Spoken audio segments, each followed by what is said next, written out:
Christian बताता है कि उसने 15 साल की उम्र में अपनी माँ की एक दोस्त एलेना लिंकन के साथ अपने कौमार्य वर्जिनिटी को खो दिया था।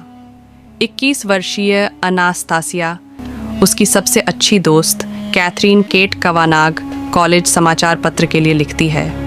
केट की बीमारी के कारण वह क्रिश्चियन ग्रे, एक धनी सिएटल उद्यमी का साक्षात्कार नहीं ले पाती। केट की जगह लेने पर एना को 27 वर्षीय क्रिश्चियन आकर्षक और डराने वाला लगता है। वह साक्षात्कार के दौरान घबरा जाती है और उसे लगता है कि यह ठीक से नहीं हुआ।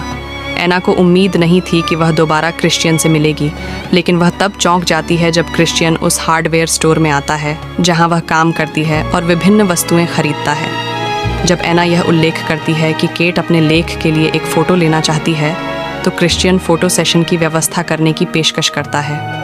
अगले दिन एना, केट और उनका फोटोग्राफर दोस्त जोस रॉड्रिगेज क्रिश्चियन के होटल में फ़ोटोशूट के लिए पहुंचते हैं। बाद में क्रिश्चियन एना को कॉफ़ी के लिए बुलाता है। जब वह पूछता है कि क्या वह किसी को डेट कर रही है, तो एना जवाब देती है कि वह सिंगल है। खुद को रोमांटिक न बताते हुए क्रिश्चियन अचानक डेट खत्म कर देता है, जिससे एना को लगता है कि वह उसके लिए आकर्षक नहीं है। बाद में क्रिश्चियन एना को टेस ऑफ डियरबरविल्स की पहली संस्करण प्रति भेजता है।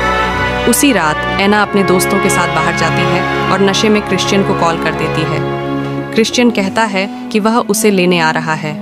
जब एना ताज़ी हवा लेने बाहर जाती है तो जोस उसे किस करने की कोशिश करता है, लेकिन तभी क्रिश्चियन वहां पहुंच जाता है और रोक देता है। एना क्रिश्चियन के साथ चली जाती है, इससे पहले कि उसे पता चलता है कि केट क्रिश्चियन के भाई इलियट के साथ फ्लर्ट कर रही थी। एना सुबह उठती है और ख़ुद को क्रिश्चियन के होटल के कमरे में पाती है। वह उसे आश्वस्त करता है कि कुछ नहीं हुआ, लेकिन उसकी लापरवाह हरकतों के लिए उसे डांटता है। क्रिश्चियन एना के साथ एक यौन संबंध रखना चाहता है, लेकिन पहले उसे कुछ कानूनी कागजात भरने होंगे। बाद में वह इस बयान से पलट जाता है और लिफ्ट में एना के साथ जुनूनी तरीके से किस करने लगता है। क्रिश्चियन एना को अपने हेलीकॉप्टर में सेटल ले जाता है। अपने पेंट हाउस में वह एना से गोपनीयता समझौते NDA पर हस्ताक्षर करने के लिए कहता है, ताकि उनके संबंधों के बारे में कोई जानकारी लीक ना हो। वह अन्य कागजी कार्रवाई का भी उल्लेख करता है, लेकिन पहले उसे अपने प्ले रूम में ले जाता है, जो BDSM उपकरणों और गियर से भरा होता है। क्रिश्चियन उसे सूचित करता है कि दूसरा अनुबंध प्रभुत्व और अधीनता, डोमिनेंस एंड सबमिशन पर आधारित होगा, जिसमें केवल शारीरिक संबंध होंगे, कोई भावनात्मक जुड़ाव नहीं होगा। इस अनुबंध के अनुसार एना क्रिश्चियन को न तो छू सकती है और न ही उसकी आंखों में देख सकती है। इस दौरान क्रिश्चियन को पता चलता है कि एना अब तक कुंवारी है। वह नहीं चाहता कि एना का पहला अनुभव BDSM से हो, इसलिए वह उसके साथ सामान्य शारीरिक संबंध बनाता है और उसके बिस्तर में उसके साथ सोता है। अगली सुबह क्रिश्चियन की दत्तक माँ ग्रेस अचानक वहाँ आ जाती है और एना को देखकर चौंक जाती है, क्योंकि उसने कभी अपने बेटे को किसी महिला के साथ नहीं देखा था। क्रिश्चियन बताता है कि उसने 15 साल की उम्र में अपनी माँ की एक दोस्त एलेना लिंकन के साथ अपने कौमार्य वर्जिनिटी को खो दिया था और उसकी पिछली BDSM संबंध असंगति के कारण विफल रहे थे। उसके पहले BDSM रिश्ते में वह अधीनस्थ सबमिसिव मन था।